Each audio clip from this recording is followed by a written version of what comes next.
Hello, my name is Julie Bieland, and I am a psychotherapist that specializes in the highly sensitive person, or we also call it HSP for short. Many of you may already know about what this trait means, but I'm going to talk about it a little bit for those that might not quite understand it or are just now learning about it. So it's a trait that makes up about 15 to 20% of the population, and that's in both humans and animals. So I often think of that as, 1 in 5 of us are HSPs. And part of the way that the trait has been described by Elaine Aron, who is one of the main pioneers and researchers of the trait, she uses an acronym called DOES. So the D stands for depth of processing.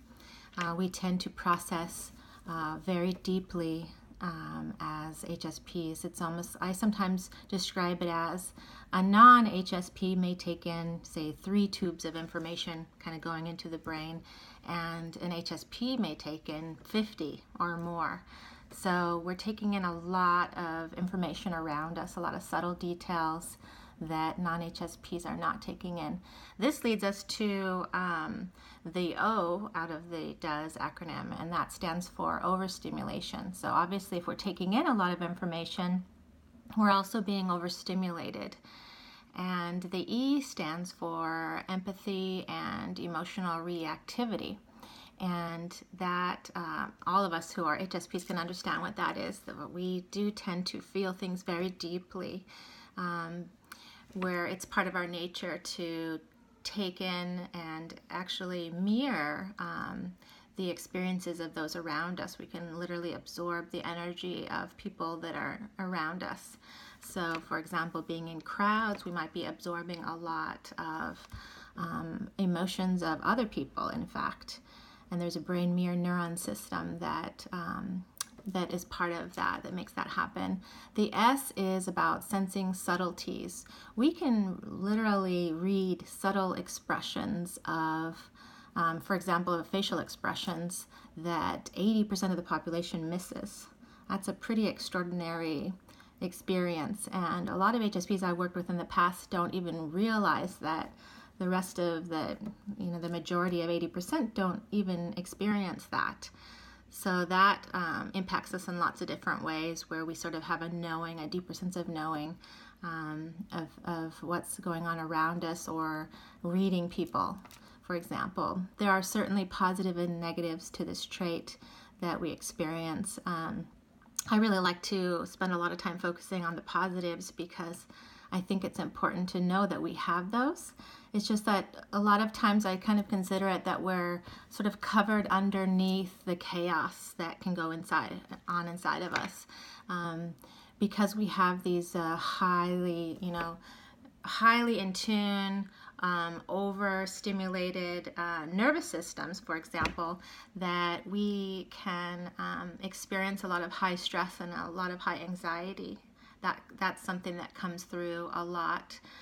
We think that there's estimated up to 50% of clients in therapy are HSPs, although many people don't know that they are, and it can show up in a lot of different forms. Some of the positives are we can be incredibly intuitive,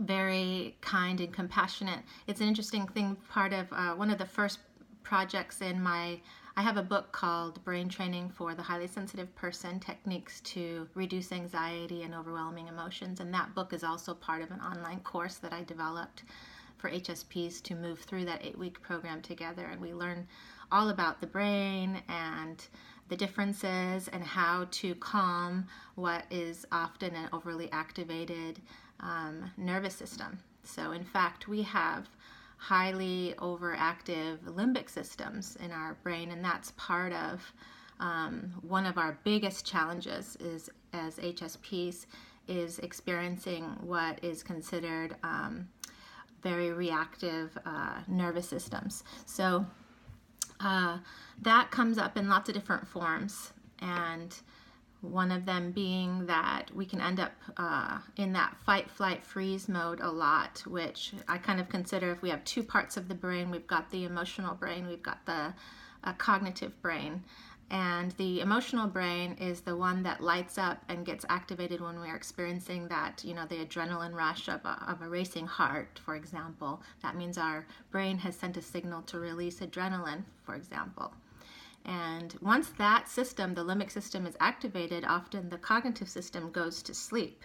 And the cognitive system is the part where we have rational thought, we understand where facts are, we can access memory. And if that's asleep, that's a problem for us. That's how we end up in those spaces that get extremely emotional and reactive.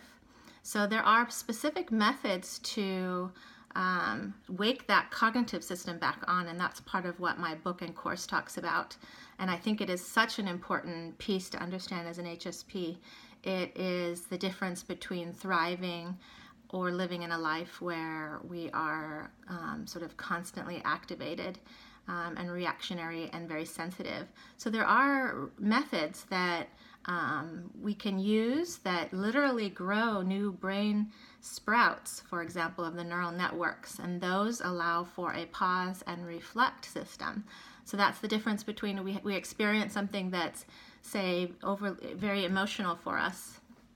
And if we've got that developed, that pause and reflect system, we're able to take a pause and access cognitive brain where we can access fact and memory, and that helps support the emotional experience.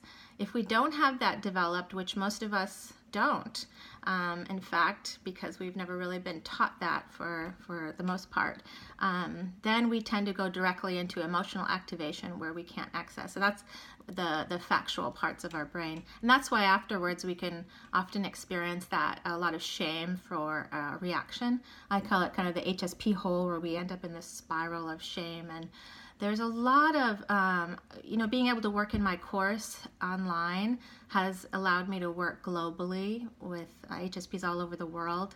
And I am amazed at, how similar we all are. It doesn't matter where we live, we really experience things the same. And there's just so much to learn in order to thrive as an HSP.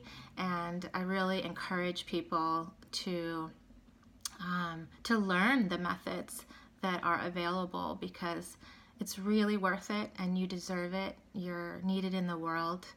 And I hope that's a little information for you that's helpful. And let me know if you appreciated and liked something about this video. I love to hear from you in the comments, and then just even clicking like lets me know that this was helpful for you. So hope you're doing well. Remember, you can thrive. There's so much support for you. I have an HSP resources page as well that I will link to. Okay, I hope you guys are doing well today, and I will check in with you again. Take care. Bye-bye.